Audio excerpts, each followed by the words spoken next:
పింగళి సూరన కవి రచించిన ప్రభావతి ప్రద్యుమ్న ప్రబంధం 9వ భాగం 25/7/24 తృతీయ ఆశ్వాసంలోకి వచ్చాం.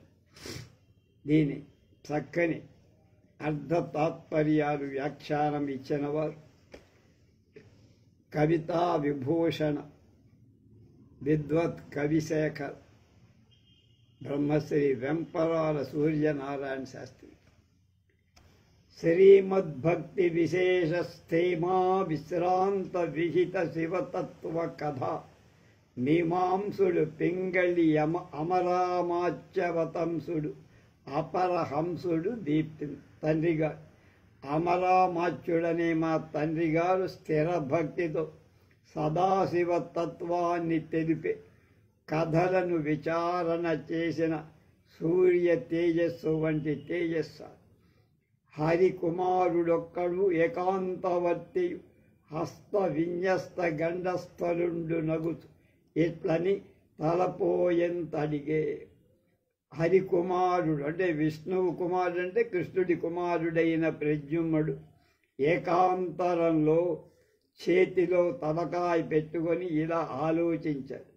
కలుగొనకో కనుంగవకు కాంత కనుంగును భాగ్యము ఎక్కడన్ కలిగెడు తత్పురంబు సొర కల్మియు దొడ్డట చొచ్చి చూడగా కలిగిన విలాసవతి కౌగిట చేర్పక ఓర్చుటెట్లు నా తలపుడి తలాత్మజును తార్కొన కెట్టది సంఘటిల్లెటు. ప్రభావతిని చూసే అదృష్టం నాకు 2 కళ్ళకు దొరుకుతుందా? ఆ పట్టణం ప్రవేశించటం అసాధ్యంట అందరూ అంటారు. ఇక ఆమె దగ్గరికి వెళ్ళి చూడటమేల. ఎలాగో అందులో చొచ్చి చూడటం చేత కలిగిన ఆ ఉయ్యారిని కౌగీటలు చేర్చక ఉండగలన? కనిపింపగానే పైబడి కౌగలించుకొని ఆమె మనస్సు కూడా నా కోరికను అనుసరించి అలాగే ప్రవర్తిస్తుందా? శుచిముఖి మాటయొండరసి చూడగనంతయు ఆసనాటో నచ్చు ఆశ పాటనచ్చుదు మది త్రిప్పుచున్నయది చూట్టికి నందునే పోలువాని నా రుచితరాంగి చిత్తరువు రూపొకటిని రహిచూడ చెప్పే తద్వచనము చొప్పు నేను నియతంబు సమాకృతులెందు కల్గవే. కనుక శుచిముఖి చెప్పిన మాట ఒకటి బాగా ఆశ కలిగిస్తుంది, మనసు భ్రమింపచేస్తుంది. ఆ మాట ఏమిటి? కంటికి నాలాగానే ఉండేవాడి యొక్క ఒక బొమ్మ గౌరీదేవి గీచి ప్రభావతికి చూపించి, అయినా ఆ హంస మాట నిజమా? లోకంలో ఎక్కడైనా సమాన రూపం కలవాడు ఉంటారా? ఒకటి పోలినవాడు అంటే మనుష్యుల పోలిన ఇంకొకడు ఉంటాడా? ఆ చిత్రగత పురుషుడు నాకంటే వేరు కాకూడదా అని అనుకుంటున్నా. ఇది పదిలంబుగా నడుగకేనప్పుడక్కడ కోర్తి దాచి అట్టి దొరతనంపు నేటు ప్రకటించి పాపపు లజ్జ నన్ను నో రదిమి అనాదరంబు తెరగై మది హంసికి దోచెనేమో ఈ నిల్వదది మరి ఇంచుకైన గరువల్ సబి స్థాని కథల్ వచింతురే. నేను ఆమె చెప్పినప్పుడు చాపల్యంతో అన్ని వివరాలు అడగటానికి సిగ్గుపడ్డా. నేను చెప్పలేకపోయా, అడగలేకపోయా.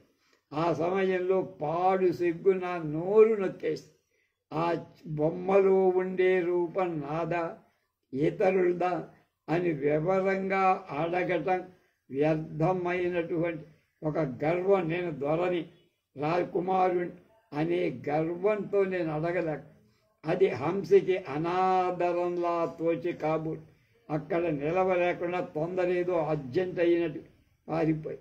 కనుక గౌరవం కలవాళ్ళు వినేవాళ్ళకి రుచింపని కథలు చెప్పరు కదా అన్న.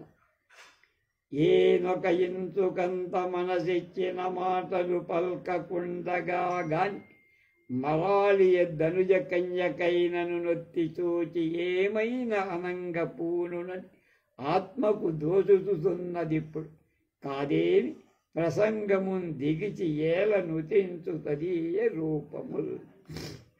నేనా సమయంలో కొంచెమైన మనస్సులోని కోరిక తెలియదేటట్టు పలకకుండటం చేత కాని లేకున్నా నా హంస అంగన ప్రభావతి కోసమై నన్ను బాగా పరీక్షించి చూసి ఇంకా ఏదో చెప్పబూనినట్లు ఉన్నట్లుగా నా మనస్సు స్ఫురిస్తుంది. అలా కాకపోతే ప్రభావతి ప్రస్తావన తానే తెచ్చి ఆమె రూపాన్ని నాకు ఎందుకు వర్ణించి చెప్పింది వివరంగా అనుకుంటాను. అటుగా అద్భుత రామణీయక గుణాఢ్యంబైన సద్వస్తు పటు వాచారసికుల్ ప్రసంగమయినన్ పారంబు ముట్టన్ రసోత్కడతం చెప్పగమానజాల రు అనుపక్షం వండు భవించినన్ ఘటి ఇల్లున్ వనితాంగ వర్ణనకు నిక్కంబు అన్యథా సిద్ధియున్.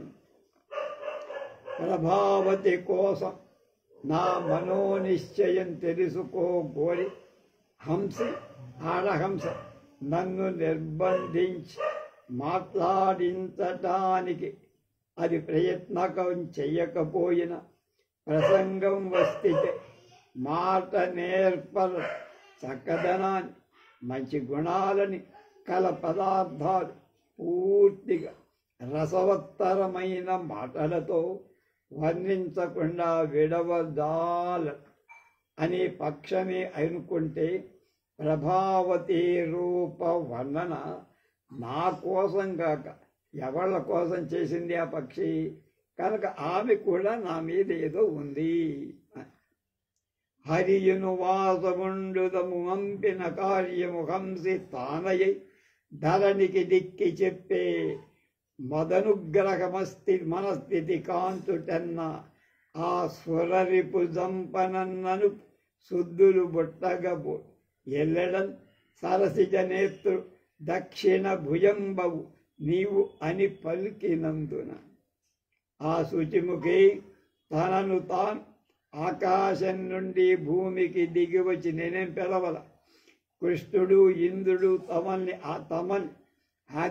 ఆజ్ఞాపించినట్లుగా పని చెప్పి గొప్పదైన నా మనస్సు నిలకడను పరీక్షించటం తెలుసుకోవడం వల్ల వజ్రనాభుణ్ణి చంపటాన్ని నన్ను పంపే మాటలు మాత్రం వచ్చి ఉంటాయి కనుక నేనే ఆ పని చేయ. కనుక హంసి నువ్వు సర్వకార్యములందును హరికి కుడి భుజం అని ఒక చెడుకు విధిరే కనుక నా వల్లే ఆ కార్యం అవ్వాలన్నవ. అన్నియు ఏకవాక్యముగనాలయ ఆశలు పెంచు పక్షమే ఉన్నది కొంత మించి ఇది యోజన సేయగనాదు రూపే ఆ కన్నియ చేతి చిత్ర ఫలకంబుననున్నది.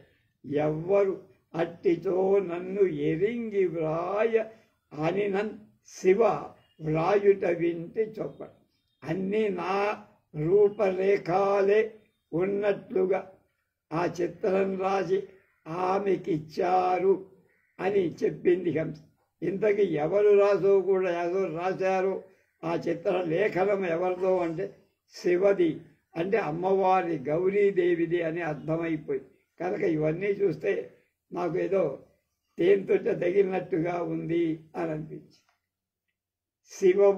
శివ నన్నె వ్రాసి ఇచ్చిన పక్షమునను కేరళ నిమిత్తము వేర కలుగునొక్కు కలుగదంతఃపుర కన్యకెట్టిది భర్తు పరత దక్క గటిల్లు టరుదుగా అది ఎట్లయిన తదభీష్ట యువ పరీక్షామత్ర ఫలకమై జారు నొక్కు జారదు ఈశ్వరి ఇచ్చే సత్కృపనని బాల వేట్క చూచుట చెప్ప వింటిగా ఇట్టిగతి చెల్వను వెడ్డు వెట్టు నొక్కు చెల్వను మవెడ్డు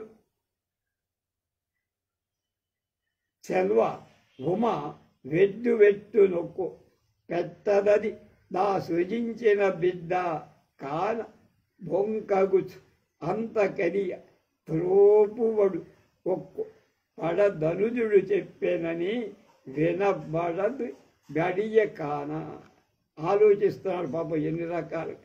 పార్వతీదేవి నా బొమ్మ చిత్రించి ఇచ్చిన పక్షంలో నేను కూడా వేరే కారణం ఉంటుందా అని సందేహించి అంతలోనే అంతఃపుర కన్యలకు ఇలాంటి చిత్తరు భర్తృభావంతో తప్ప మరొక భావంతో లభించడం దుర్లభం కనుక వేరే కారణం ఉండదు అనుకున్నారు. ఇలా భర్తృపరంగా వ్రాసి ఇచ్చిందైనా ప్రభావచితేత కోరబడిన ప్రాయపు వాడి తెలుసుకోవటం మాత్రమే అయి వ్యర్థమవుతుందా అనుమానం. గౌరీదేవి ఇచ్చిందని ఆ ప్రభావతి ఆ చిత్రాన్ని వేడుకతో చూడటం హంసి చెప్పింది కనుక వ్యర్థం కూడా అని ఇది నిశ్చయం. గౌరీదేవి చిత్తరువు మాత్రమే చూపి సంఘటన చేయక మోసపుచ్చిందా మళ్ళీ అనుమానం. తాను సృష్టించిన బిడ్డయే కాన ఆమె మోసగే. ఆమె వరంతోనే పుట్టింది ప్రభావతి కనుక కూతుర్ని మోసం చేస్తుందా తల్లి? మోసం చే. ఇదంతా కూడా అసత్యమై ఏమీ లేకపోతుందా? ఇదంతా అబద్ధమా అని మళ్ళా సందేహం. అంటే సందేహం నిజం మధ్య కొట్టుకుంటున్నా. మళ్ళా బ్రహ్మ చెప్పిందని హంస వల్ల విన్నాగా కనుక తప్పక జరుగుతుంది. కనుక ఇలా సందేహ డోలాయమానంగా ఊగుతున్నారు. కనుక అది ఆ భావనలో అతను ఉన్నారు. నిజమా అబద్ధమా, నిజమా అబద్ధమా. మును తన సృష్టి కామినలు మోముల వేల్పు చెప్ప వింటినేనను తుమరాళ్ళి పల్కనపుడక్కడ ఏడు అడుగంగలేక ఏమని నన్ను తిట్టుకొందు అదుడట్టి ప్రసంగపు వేళన వరాననకు విగుండి తండనడన్ వినబడ్డది ఏమీ కలిగెను. వీడు తన పాపం తన్నే తిట్టుకుంటున్నాడు. ప్రభావతి తన సృష్టిలోంది కాదని బ్రహ్మ ముందు చెప్పగా విని హంసి చెప్పిన ఇంతకీ ఆమె భర్త ఎవడవుతాడు అని బ్రహ్మ చెప్పాడా అని నేను అడగలేకపోయా. ఎంత మూర్ఖుణ్ణి నేను, తెలివి తక్కువ వాణ్ణి అని నన్ను నేను తెచ్చుకోవడంలో తప్పులే. ఎవడు కూడా హంసి విన్నదో ఎవడగునని వీడెవడవుతాడు అని హంసి కూడా భావించి ఉండదు. వావిలిన విలాసవతి వార్తల పట్టున ఎన్నియన్ ప్రశ్నావసరంబులైనొక అర్థమునే నడుగంగలేమి నిచ్ఛా విముఖుడందితం ఇచ్ఛా విముఖుండితండని ప్రసంగము వచ్చిన వరకుండునే మో వరటాలలామ ఇంక ముద్దియ సన్నియ ఏమి చేయుదు. పాపం గుంజాటన పడుతున్నారు. ప్రభావతి విషయాన్ని నేను అడగకుండా నిశ్చయ మనస్సుతో ఉండినట్లుగా ఆ వరాటం అంటే హంసికి కనపడకపోవటం చేత వీడేదో వెంటలేదే మనం కుట్టుడే తప్ప వాడికి ఆ అమ్మాయి మీద దృష్టి ఉన్నట్టు లేదే అని అనిపించిందము ఆ మరాళానికి. నాదే తప్పరు. పోవులకో ఇప్పుడు అక్కడికి వెళ్ళి ఏం చేసి ఉంటుందో అని ఆలోచన. పోవులకో సరోజముఖి కొంతకు ఇంకొక మాటు హంసి దాని ఆవలన్ దిదిస్త తత్ ఇష్టవచనం ఒకటేన్ కొనిపోవగానమిన్ పోవుట నిష్ఫలంబడు పోకయ మానును కాకపోవును దైవత కార్యభారము తద్వశమైనది కొంత కలిగిన కనుక అక్కడికి వెళ్తుందా, మాట్లాడుతుందా, నా గురించి అడుగుతుందా, ఈ అమ్మాయి ఈ హంస చెబుతుందా. కనుక ఇలాంటి విషయాల్లో వాడు అటు ఇటు గుంజాటన పడు. కరుణి కడ కంచ ఏగతి అరిగిన నాసగలదది మహామతి నయాంతరగతి తనదే వినదే ధర కనదే అంటే చూడదా వినదు ధర అప్రతిసిద్ధ అప్రతిసిద్ధి మనుమంతం భవతి నా నిమిత్తం కాని కార్య నిమిత్తం కాని హంసి ప్రభావతి దగ్గరకు వెళితే నా కోరిక తీరుతుంది అనే ఆశ నాకు కలదు. అది ఆ హంస చాలా సూక్ష్మ బుద్ధి కనుక నా ఆశయం గ్రహించి నేను చెప్పక్కర్లేకుండానే నా మనసు గ్రహించేది కనుక ఆమె చెప్పుతుండగా వలదని నిషేధించకపోవటం అనుమతించాను. అదే తెలుసుకుంటుంది. లోకంలో నిరాకరింపకుండటం కూడా అంగీకారం అనే అంటారు కదా. ఏ పనియు లేకయుండి నా పడతుక చూడ జనక హంసి నెట్లోపెడు దాని చూచిన చూపరుకున వశమే తిరుగ చూడక ఉండన్. కనుక ఏ ప్రయోజనం కూడా లేకపోయిన ఆ శుచిముఖి ప్రభావతి చూడటానికి వెళ్లకుండా ఉంటుందా? వెళ్తుందా? కనుక చూసిన వాళ్ళకి తిరగకుండా చూడకుండా వశమా కలుగుతుందా అంటే కాదు, జరుగుతుంది, ఊహించినట్టే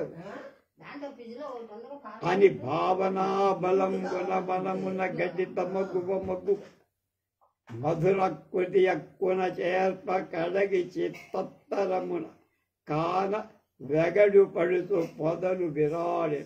ఈ విధంగా ఆమెను గురించిన ఆలోచనలతో వీధులు మన్మథ బాధలో పడ్డారు. వద్దు గడపుట తద్దయు భరంబగుడు ఉద్యానవనంబునకు జనియే. అప్పుడు పొద్దు గడవటానికి కోసం ఉద్యానవనానికి వెళ్ళాడు. అప్పుడేదో జరిగింది. నిబిడ పుంజిగితోడ నిండు పూగుత్తు దిగువు పాలిండ్ల ఉప్పిదము నెల అనుగెంపు గ్రక్కు నూతన పల్లవంబుడు కరతలంబుల సోయగంబు తెరు ఎల పర్వెడు నట్టి ఎల తీగి ఎల సుకుమార బాహు విస్ఫురణ జరుప కడు ఏరములు వారు గండు తొమ్మెదల తాలు కడగంటి చూపల బెడగు నడ వెరుల తెలిడాలు చిరునవ్వు చెరుల చిలుక మధురసపు నిగ్గులావణ్య మహిమా కులుక అతని చూటికి చూడ ఉద్యాన భాగమంతయు ప్రభావతి మయం బగుతు తోచే. పూల గుత్తుల స్తన విధాల విధం లేచి గుళ్ళు అరచేతులగా తీగలు భుజాల గండు తొమ్మదలు క్రేగంటి చూపుల్ల పుష్పాల తెలుపు కాంతులు చిరునవ్వుల్ల తేనెల తీయదనం మేని అధరంలాగా తెలుపుతుండే ప్రభావతే ఆ పువ్వుదోట రూపంగా అని. ఆ పువ్వుదోట ప్రభావతిలా కనపడింది వాడికి.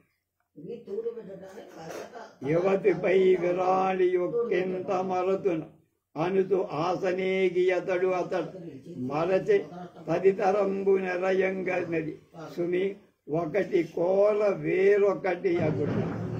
ప్రభావతి ఎడ తనకు కలిగిన వలపు చేత పరితాపం పట్టలేక దాన్ని ఎట్లాగైనా మరవాలనుకున్నప్పుడు పూల తోటకెళ్తే ఆ పూల తోట కూడా ప్రభావతి రూపంలాగా కనపడితే వాడు ప్రపంచమే మర్చిపోయి తానొకటి తెలిస్తే దైవం ఇంకొకటి తెలిసినట్లుగా అతని విధం ప్రభావతి విభ్రమ వశంబుల అతలత తప్పకుండా గరియంచనుతూ వరుణి కింగీరంతు తమి పట్టి కటకట చిగురాక ఇదియంతు జన్నవు గలది పాళ్ళిళ్ళంతు వెసగంటి చల్లవు పూగుత్తులేయంతు పొలుపుతే చెరువ పయ్యదయంతు చేజాచి అయ్యో పరాగోదయమయంతు రహితొరగి రమణి వేనలియంతు రతికాంక్ష నొడవ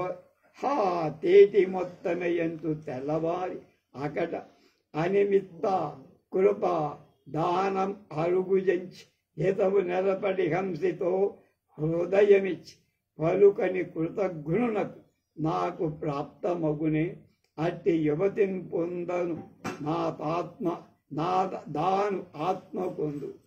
అది ఏది చూసినా వాడికి ప్రభావతీదేవి శరీరంలో ప్రతి అవయవంలాగా చూసి దాన్ని ముట్టుకొని అవయవమంటూ కాదని తెలుసుకుంటున్నాడు. అయ్యో ఇలాంటి వాడికి నాకు ఆమె దక్కుతుందా? ప్రజ్ఞముడా పూల తోటలో తిరుగు ప్రభావతి ఎర్రని చెయ్యి అనుకొని పట్టుకొని అదే ఇది చిగురాకే అని బాధపడు. అలాగే ఆమె కుచాలు అనుకొని పూల గుత్తులు పట్టుకొని ఆమె పైట చెంగనుకొని పుప్పొడి తెరను తాకి ఆమె జడ అనుకొని తుమ్మెద చాలును పట్టుకొని వెలబెలబోయి అయ్యయ్యో నిర్హేతుక కరుణతో తనంత తాను వచ్చి నాకు మేలు చేయదలచిన హంసితో నా మనసులోని కోరిక చెప్పక నా కృతజ్ఞత్వం మూలంగా అటువంటి యువతి సాంగత్యం నాకింక ప్రాప్తించదు అని పాపం బాధపడ్డా. అంత అంతర్గతంబుల ఉవిధ నాకు ప్రాపించుటడుండని హంసి ఇక మరి మారి తోడ నబ్బునే నాదు కన్నులెన్నంగ నేను ఏన అగ్రగణ్యుండ ధర్మాత్ములందు ఎలా. ఆ అమ్మాయి నాకు లభించే మాట అలా ఉంచారు. ఇంకొకసారి ఆ ఆడహంస శుచిముఖిని చూడగలిగితే నా కళ్ళు అసలు కళ్ళనిపించుకో కృతార్థులలో నేను మొదటి వాణ్ణవుతా అనుకున్నాను. వచ్చునుకో సురారి వార్త చెప్పగదాను వచ్చి కడలబోక్ ఇచ్చోటికి తెచ్చును ప్రభావతి క్షేమ వృత్తాంతమాత్రమైన అంశ మగువాన. ఆమె అక్కడికి వెళ్ళి ప్రభావతి యొక్క మంచి వార్తను నాకు తీసుకొచ్చి చెబుతుందా అని ఎదురు చూస్తాను. వినుకలి చేతనే విరహ వేదన నామది నింత బద్దిలని కనుకలిజట్టు చిత్ర ఫలకంబున గాంచిన ఇంటి నమ్మనంబున కడు నింతకెంత పరిపూర్తి వహించును ఎంత నొచ్చును ఘనమని వింటి చిత్తరువు కనుగొను ప్రేమయు ఏమి చేయుద. నేను వార్త వినే ఎంత ఉద్రేకం పొందితే నా బొమ్మ ఆమె చేతిలో ఉంటే ఆమె ఎంత బాధపడుతుందో ఎంత మన్మథావస్థ పొందుతోందో అని ఇక్కడ మళ్ళీ ఆలోచిస్తున్నాను. అందు మీద హంసి అరిగి నా తోడ తా మాటలాడుటయు మద్విధంబు తెలుప నాసలే తలపోసి ఎట్లవునో చెరువ అక్కట ఏమి చేయువాడా. ఆవిది వెళ్ళిందా, ఆవితో మాట్లాడిందా, నా సంగతి చెప్పిందా, వస్తానందా, ఏమిటా వార్త మళ్ళీ నాకు వచ్చి చెప్తుందా అని అంచ తొయ్యది దేవత ప్రతియానతో పోచరించి ఏ తెంచుటన్నడు దాని చేత మదీయా హృద్గతి చెప్పి ఏ బంతుటన్నడు. కావున వ్యస పత్రికన్ లిఖించి ఆ అంచకిప్పుడు పంచదన్ సతికంత తెలుపుడునట్లుగా.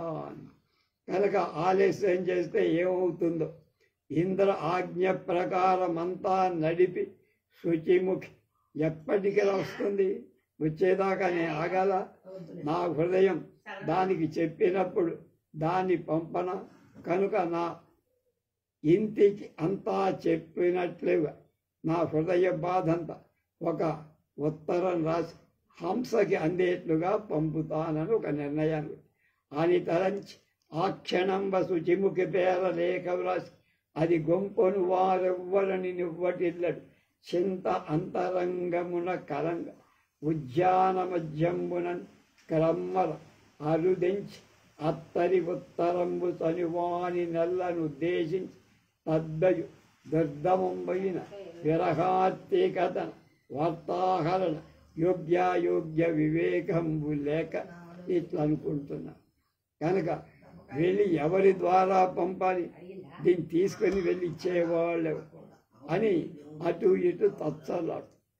కృప నెరిగింపరే కీరోత్తమములార వజ్రపురికి పోవు వారి మీరు సదనుగ్రహమున తుమెదలార చెప్పరే వజ్రపురికి పోవు వారి మీరు కరుణతో వినిపింపగదరే కోయిలలార వజ్రపురికి పోవు వారే మీరు తెలుపరే దయ చూచి మలయ వాయువులార వజ్రపురికి పోవు వారే మీరు చలువ వసగెడు మేఘ రాజంబులార అమల పక్షత నొప్పు రాయంచలా నిలిచి నా మాటలకు మారు పలకరయ్య వజ్రపురికి పోయేడు వారు మీరు. అక్కడ అన్ని రకాల పక్షుల్ని మేఘాన్ని అన్నిటినీ అడిగారు.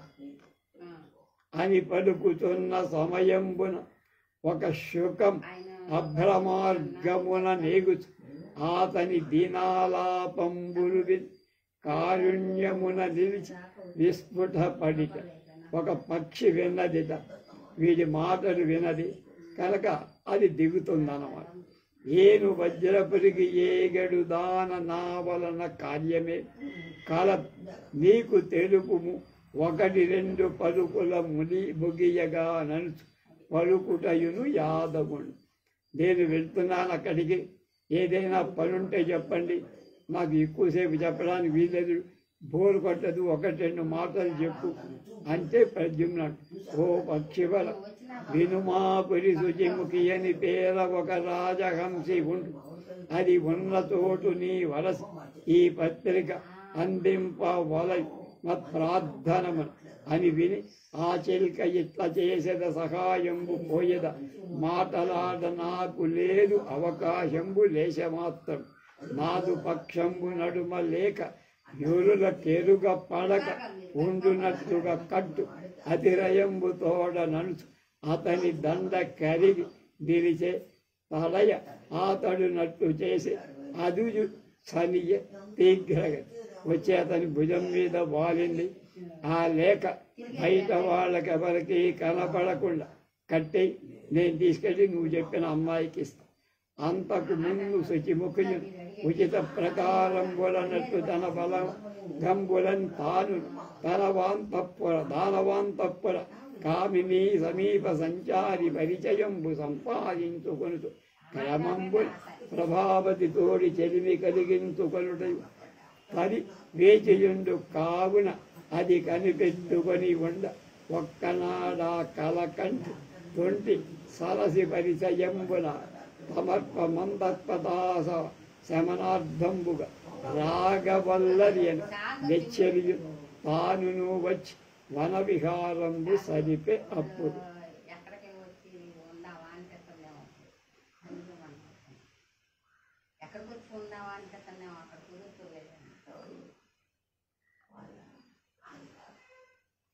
అప్పుడు ప్రభావతి చెలిగత్తె వచ్చారు సరోవరం దగ్గరికి. ఏం జరుగుతుందో రేపు తెలుసు.